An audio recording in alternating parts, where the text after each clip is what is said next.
a nossa revisão do Enem. O que nós temos para hoje? A literatura pré-moderna e a literatura moderna. Como a gente vai ter dois períodos para trabalhar, eu vou unir essas duas coisas. Provavelmente a gente termine antes do horário, tem um horáriozinho mais livre, mas é porque eu não gosto de trabalhar literatura contemporânea junto com a literatura moderna. Eu até comentei com vocês que nós trabalhamos a literatura contemporânea há algum tempo atrás.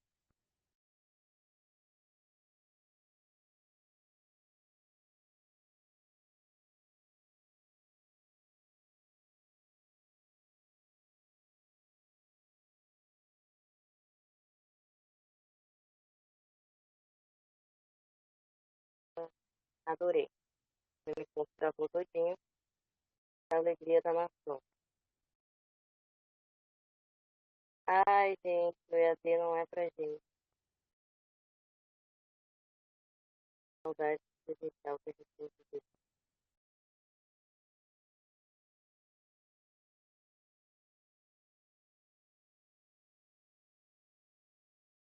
Foi. Uh! Mantendo a nossa contagem expressiva, faltam 33 dias para a realização da prova do Enem. Importante sempre vocês manterem atentos aos dados, aos prazos e principalmente ao que vocês vão fazer agora para essa reta final. Tentem evitar desperdícios de conteúdo, pensar agora, nessa altura do campeonato, decorar poema. Agora é para aprender o básico, reforçar o que é realmente necessário, sem desespero. Quando a gente trabalha com as escritas pré-modernas, a gente tem normalmente uma marca poética, que é o parnasianismo e o simbolismo. E logo depois a gente vai, obviamente, para o pré-modernismo, que é aquela área meio cinza da literatura. Como a gente pode dizer o que a gente quer falar quando a gente fala do escrito pré-moderno? É basicamente uma área da literatura que é muito conturbada. Junto com o parnasianismo e o simbolismo, acontecem mais dois períodos literários.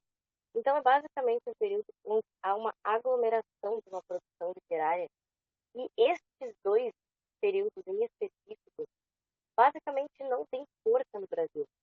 Primeiramente, porque eles são uma marca teórica e poética que funciona na Europa, pelo período que a Europa está vivendo, mas que não funciona no Brasil. O Brasil está no período de 1880 a 1870. O país está uma zona, seja política, seja socialmente, seja economicamente.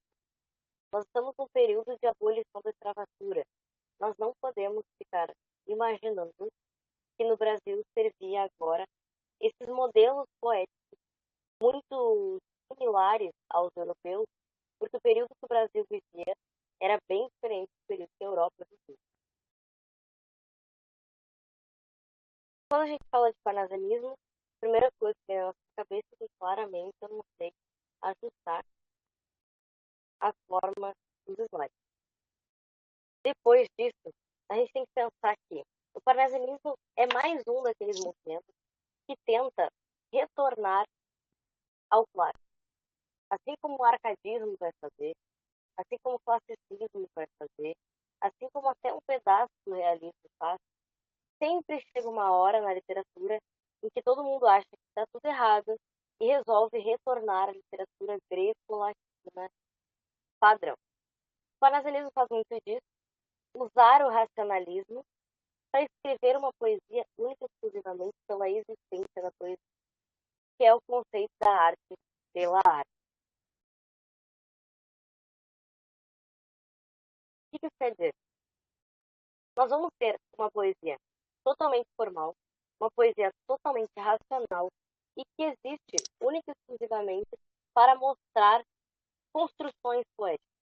Aqui não tem nenhuma mensagem linda de amor, de superação, não tem nada de importante, de alguém super mudando a tua vida. É simplesmente uma poesia pelo simples fazer poético. O parnasianismo vai criar a teoria de que a gente não precisa de um motivo para escrever poesia. que a poesia não precisa ser uma mensagem da alma. A poesia pode ser única e exclusivamente algo sobre o nada, para provar que fazer poesia é respeitar normas. Essas três palavrinhas grandes que estão em cima é a marca do que é ser parnasiano. Escrita rebuscada, mensagem racional, montagem formal. Então a gente tem dentro das palavras termos extremamente difíceis, extremamente formais, que não necessariamente fazem parte da linguagem comum e padrão, mesmo sendo da norma padrão das pessoas. Termos estrangeiros, principalmente da língua francesa, e nós vamos ter palavras que são de um significado muito único. Quando a gente fala em racionalismo, significa que toda forma que é feita é projetada. Não é como se tivesse vindo uma inspiração divina que do nada trouxe aquela poesia. Não. O poeta parnasiano, ele basicamente sentou e projetou aquilo que está sendo escrito por ele.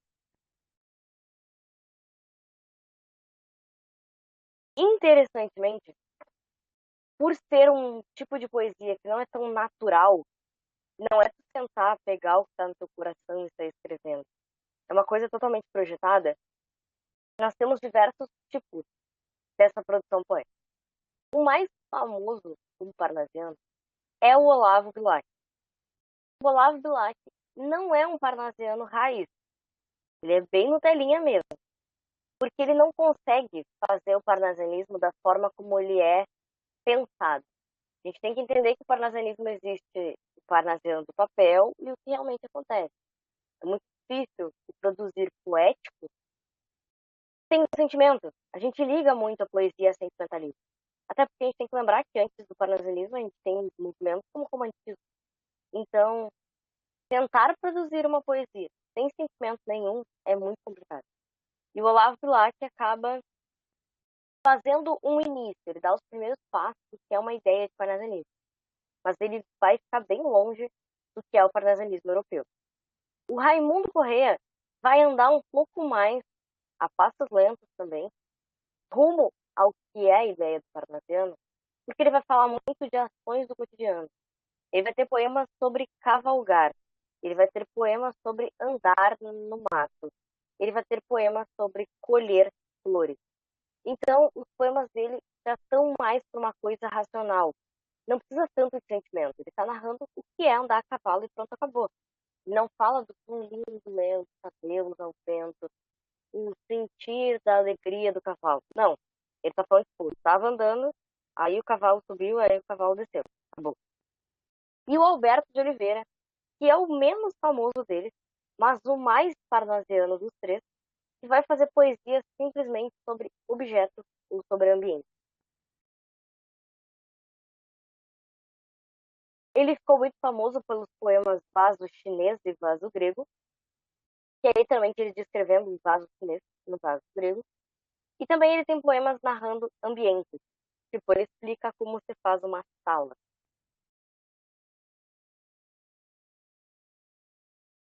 Dentro do mesmo período de tempo, é importante lembrar, diferente de outros acontecimentos, que é uma coisa depois da outra, o parnasianismo e o simbolismo estão acontecendo ao mesmo tempo, nenhum dos dois com grande força.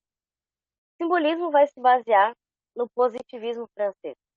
Então, o simbolismo vai pegar essa ideia de uma nova reflexão a respeito da realidade e usar disso para criar um poema místico.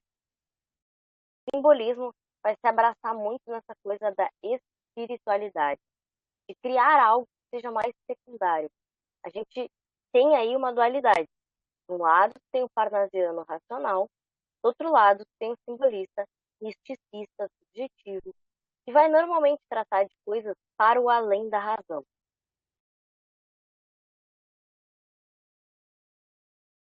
São poucos os autores que escrevem durante o simbolismo. São quase nulas as obras simbolistas. E como eu disse, esses dois movimentos não são movimentos que funcionam para o Brasil naquele período. O Brasil está num período conturbado, o Brasil está no meio da escravidão, da abolição da escravidão, e existem outros movimentos literários que ganham muita força naquela época, como o realismo.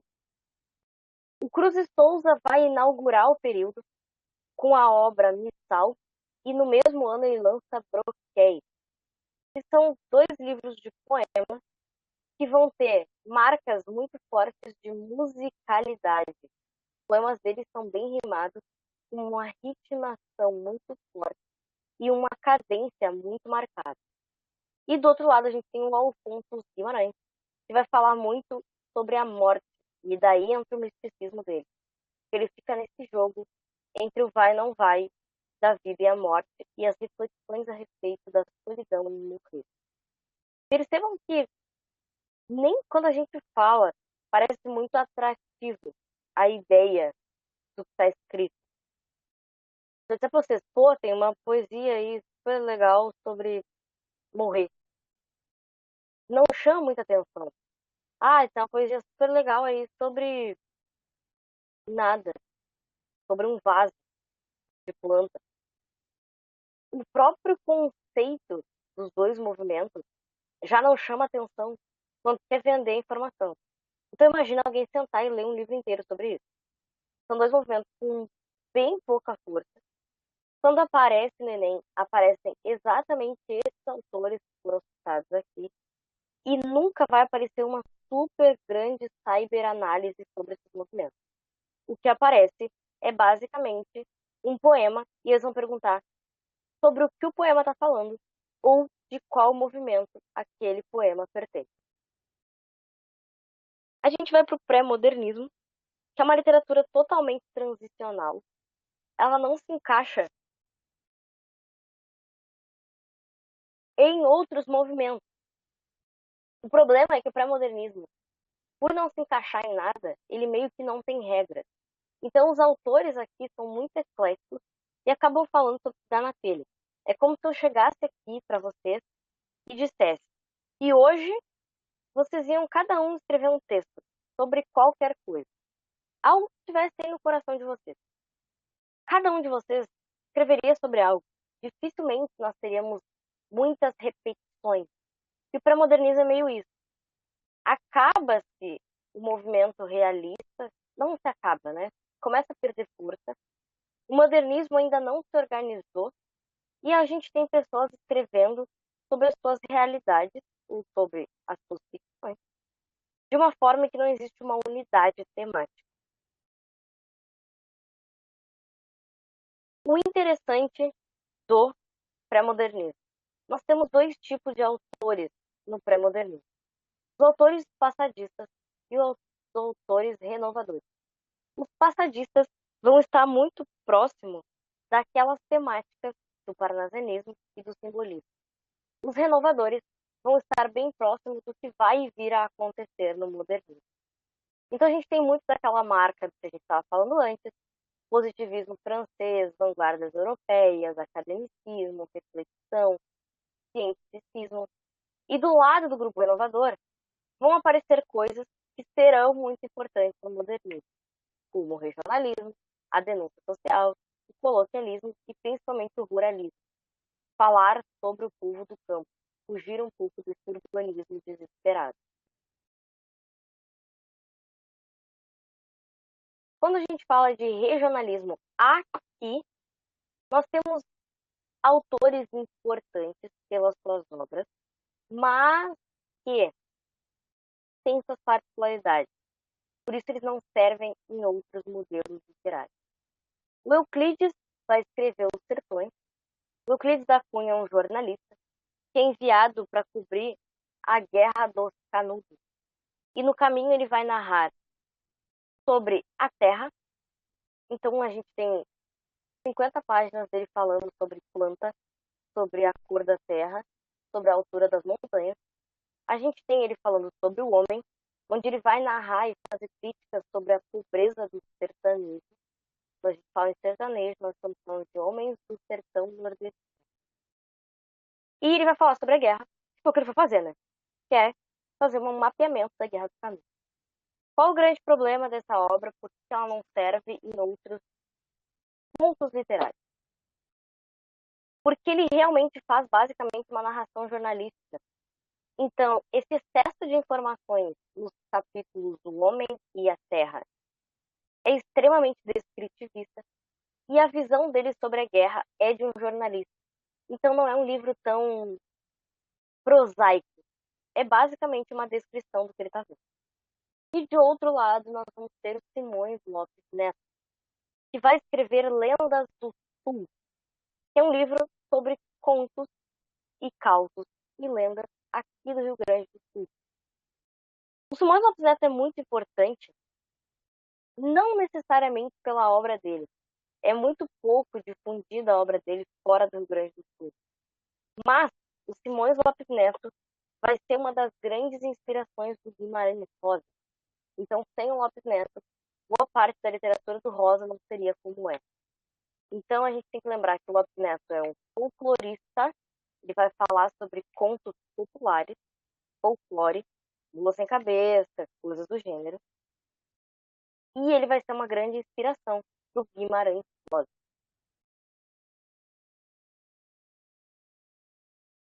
Aí a gente vai para o outro lado, que é um lado controverso, é um lado problemático e é um lado com muita discussão.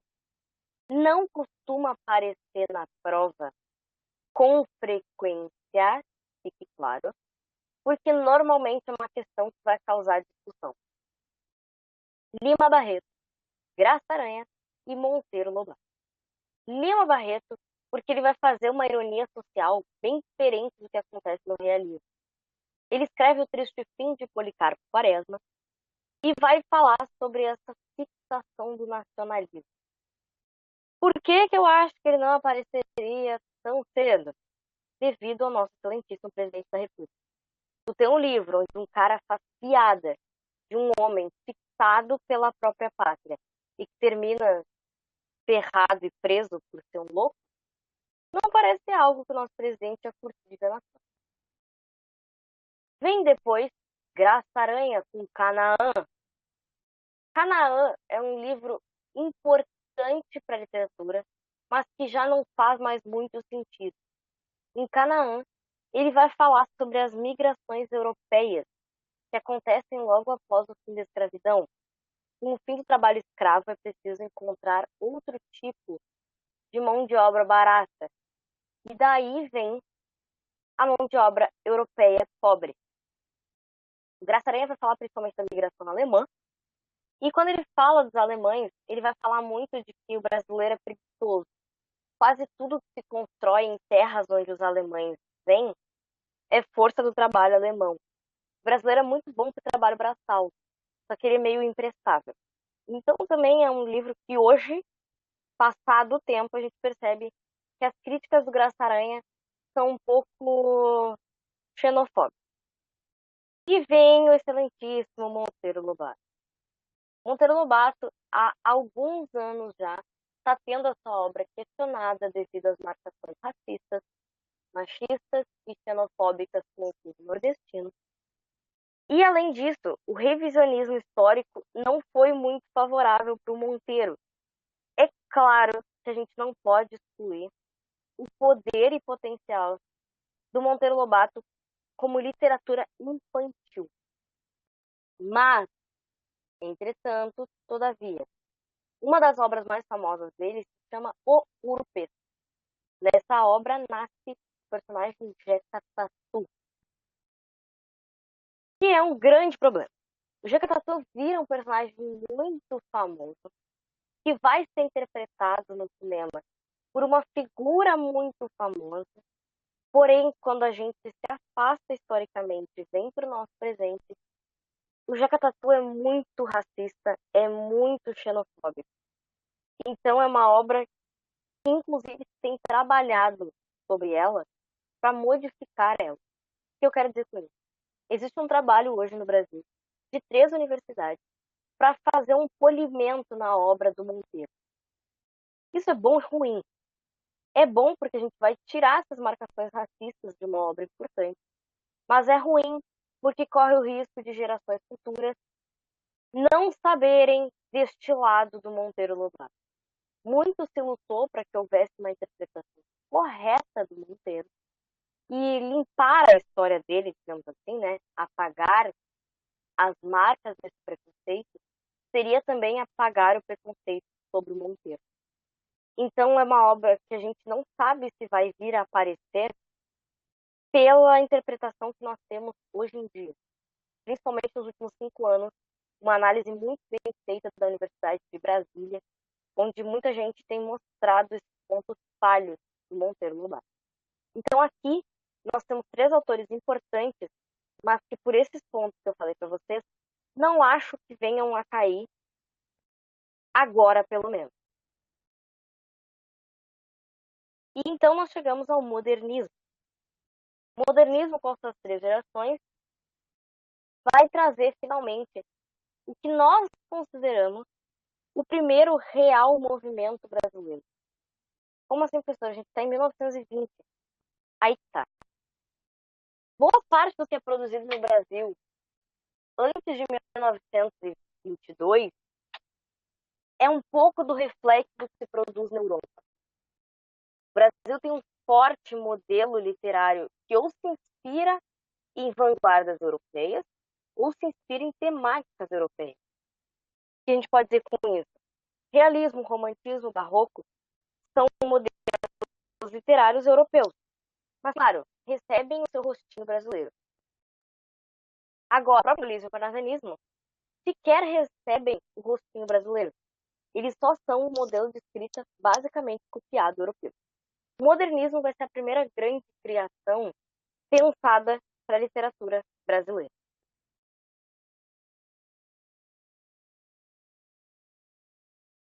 Nós separamos as gerações modernistas pelos períodos onde ela escreve. A primeira geração é a geração de 22, a segunda geração é a geração de 30, a terceira geração é a geração de 40. A primeira geração vai ser a da Semana de Arte Moderna.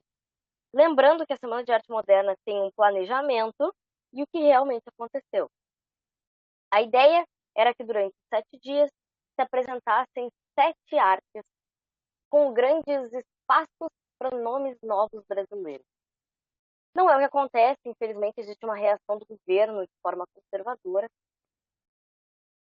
Só que o modelo republicano apoia a ideia.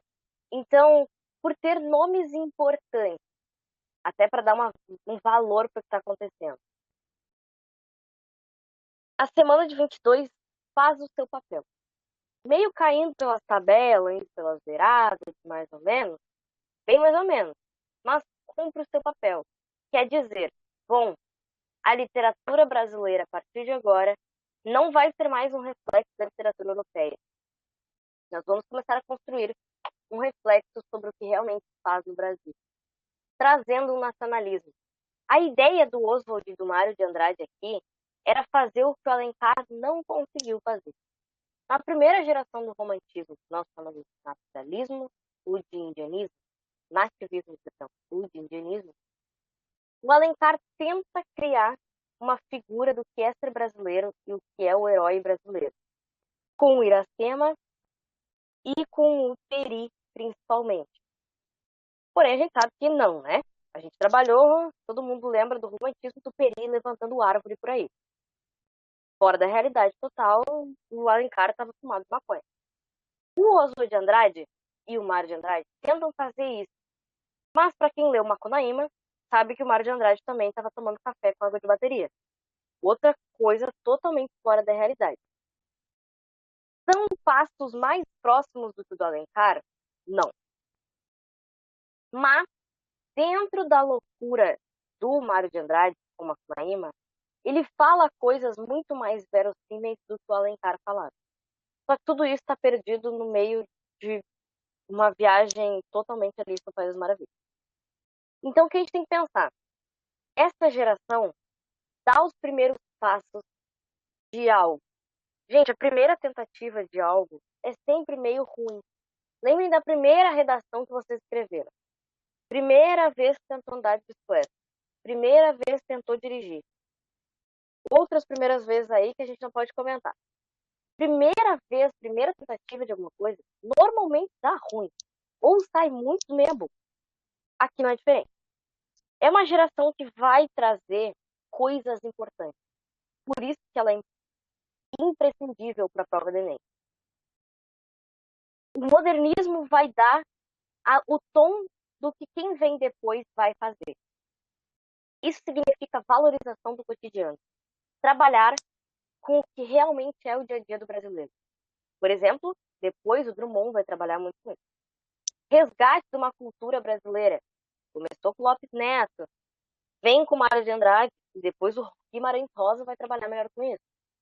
Uma crítica à situação atual do país, falar sobre os problemas reais do brasileiro. A literatura contemporânea é basicamente uma grande crítica política, e o Romance de 30 claramente vai fazer uma crítica ao abandono do nordestino. Oposição ao parnasianismo. Mandar embora essa vibe de vamos copiar o que o europeu faz. A galera que olha e diz, esse troço aí de europeu não é pra gente. Deixa esse terno de lado, essa poesia meio metrificada e vamos fazer um negócio do nosso jeito. Por isso, eles são conhecidos principalmente por este termino aqui, experimentalismo. Chegamos na segunda geração, e assim, importante, vocês perceberam aqui a crítica à situação atual do país. Eles vão tentando do jeito que dá. O Romance de 30 e a segunda geração vai basicamente trabalhar em cima disso. A crítica social marcada pelo regionalismo. A segunda geração do modernismo vai ter o Romance de 30, que tem os grandes autores que vão falar sobre a seca, a fome e o abandono do povo nordestino, principalmente após o ciclo do ouro. É importante lembrar que o Nordeste era o centro econômico do país até a descoberta do ouro nas Minas Gerais, próximo a 1700. Depois disso, a região é basicamente abandonada e até hoje a gente sabe que sofre bastante com o descaso do governo. Essa galera aqui vai bater na porta e dizer, queridão, muito legal aí o teu São Paulo, show de bola esse teu Rio de Janeiro, mas e a gente aqui passando fome e passando sede? Então, nós temos um grupo de autores que vai basicamente tratar de problemas na região sertaneja do Nordeste. Entretanto, todavia, sempre tem a galera hippie que está vivendo na beira da praia do Rio de Janeiro, né? A gente não pode esquecer disso. E, infelizmente, desde o início da burguesia romântica no Brasil, sempre tem dentro dos movimentos essa nota do urbanismo carioca e paulista. Não vai ser diferente aqui. Enquanto a gente tem uma galera escrevendo romances, pedindo desesperadamente atenção para o que está acontecendo no Nordeste, nós temos poetas falando sobre a vida da burguesia carioca e paulista. Cecília Meirelles, com a voz feminina de uma mulher de meia idade, normalmente dentro de um relacionamento ou se afastando de um. Carlos Drummond de Andrade, falando sobre o cotidiano da vida burguesa urbana.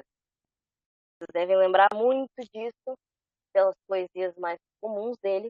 Porém, o Drummond, diferente da Cecília e do Vinícius de Moraes, vai se atentar para o que está acontecendo aqui. E assim ele escreve A Rosa do Povo, onde nós vamos ter poemas críticos urbanistas sobre a situação política. Ele não vai falar tanto do que está aqui, porque não é a realidade dele. Mas o Drummond vai fazer críticas políticas, sim, com A Rosa do Povo.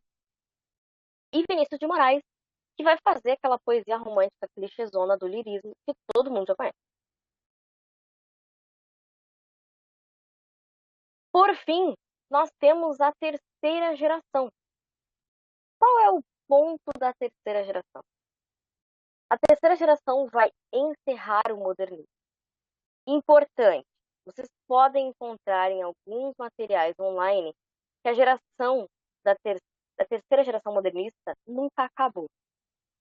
Mas sim, nós precisamos separar esses autores daqui da literatura contemporânea. A geração de 45 vai ser o pós-modernismo. O que a gente quer dizer com pós-modernismo? Se o pré-modernismo foi meio que uma loucura contagiante, cada um escrevendo sobre uma coisa, falando todo mundo junto ao mesmo tempo, a terceira geração tem um pouco disso. Porque ela vai ser o primeiro pezinho para a literatura contemporânea. Vamos lembrar, gente, a geração de 45, fim da Segunda Guerra, é a primeira das gerações modernas que não está num período de guerra. Então é a primeira geração que está se livrando disso. Porém, é uma geração que vai estar no fim de uma guerra junto com a ditadura. E normalmente nós damos o fim da geração de 45 com a ditadura. A geração que vem pós-ditadura não pode ser comparada a quem viveu com a ditadura. Nós não podemos colocar esses autores dentro do mesmo pacote. Por isso que nós consideramos que a literatura contemporânea começa com o fim da ditadura. Lá vamos nós. Aqui nós temos um problema. A prosa vai começar a se dividir dentro de temáticas. O Brasil está crescendo. O Brasil está criando muito. O Brasil está se descobrindo como povo. Muito. E, ao mesmo tempo, está se calando pela ditadura. Então, nós temos aqui três coisas diferentes acontecendo. Em primeiro lugar, a poesia social. Pessoas como Ferreira Goulart e João Cabral de Melo Neto vão olhar para o que estava acontecendo na geração de 30 e dizer, olha,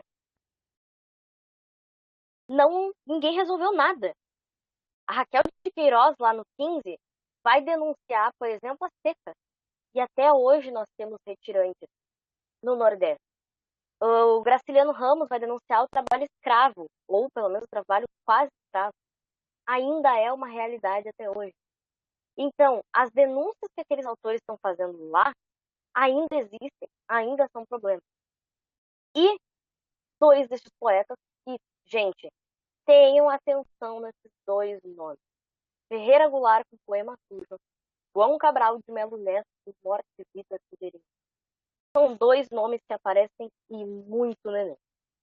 Eles vão falar sobre críticas ao Estado, críticas à forma de fazer política e continuar com essas denúncias. O João Cabral com as denúncias sobre o Nordeste, o Ferreira Goulart vai falar muito das crises sociais. Ele fala muito sobre guerra e ele fala muito sobre conflitos. Lembrando, são homens que estão vivendo durante a ditadura. O João Cabral fica batendo na tecla, galera, o Nordeste, galera, o Nordeste. E o Ferreira Goulart vai começar a dizer, olha, acho que esse troço de ditadura não é legal.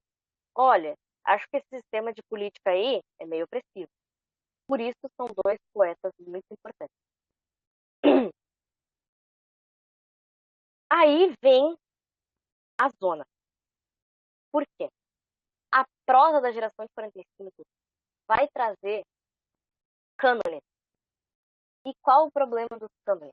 O Enem é fissurado num cânone.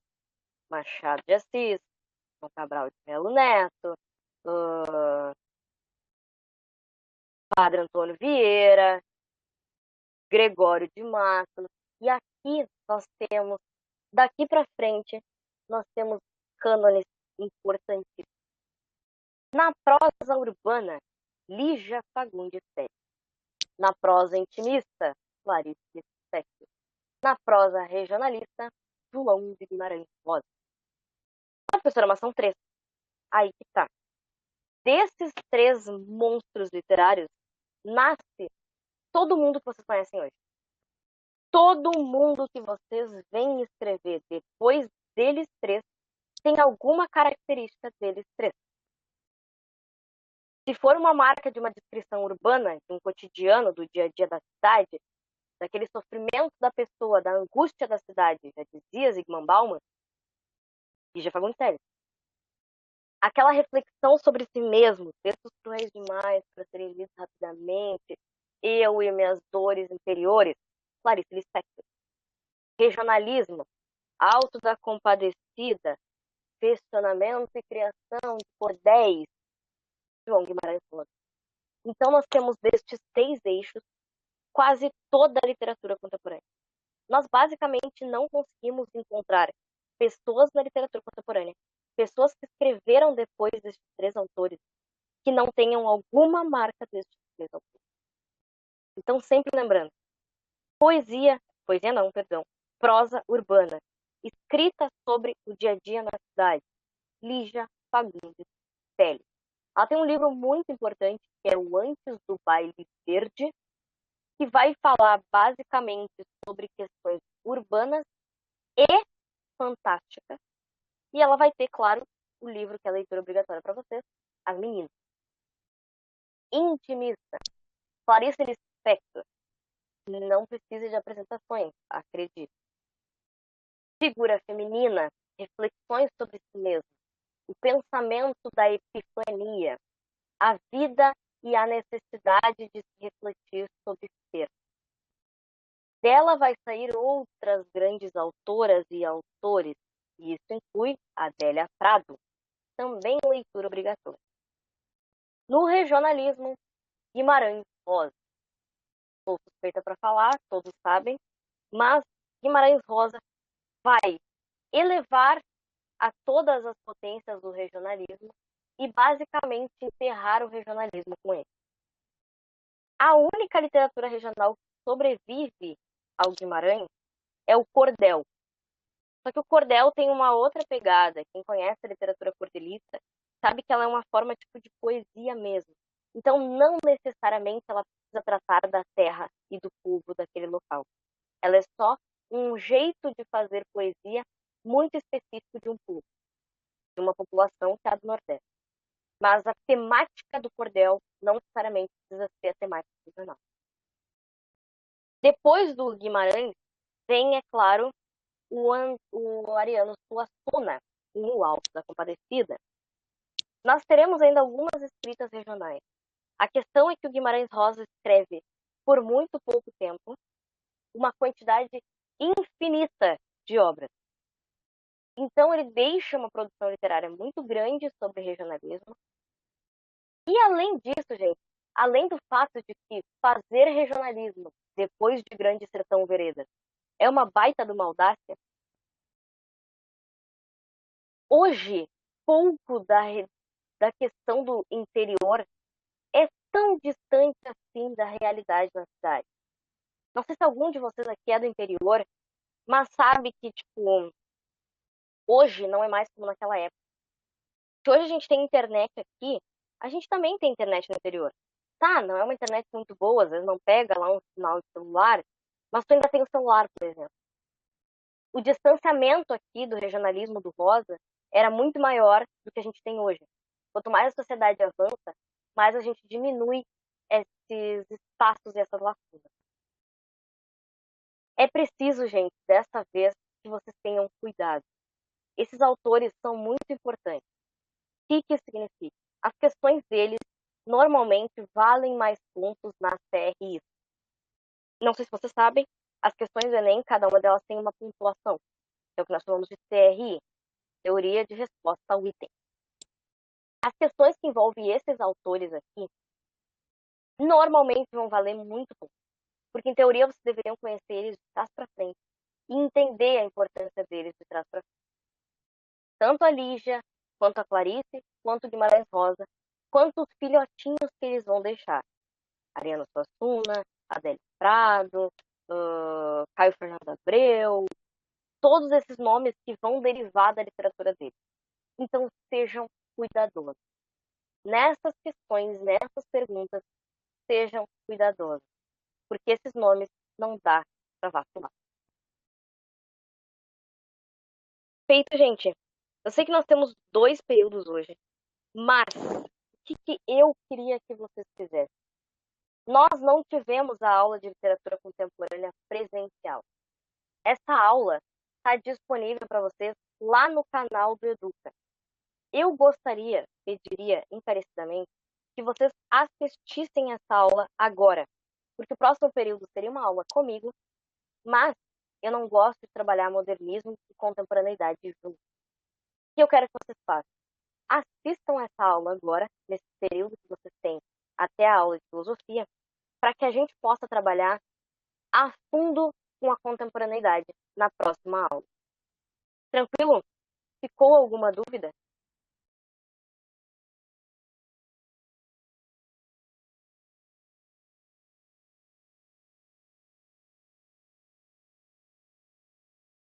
Então, feito, gente. Se vocês puderem, por favor, assistam essa aula. Vai ser bem complicado a gente trabalhar profundamente com a literatura contemporânea sem que vocês tenham assistido essa aula.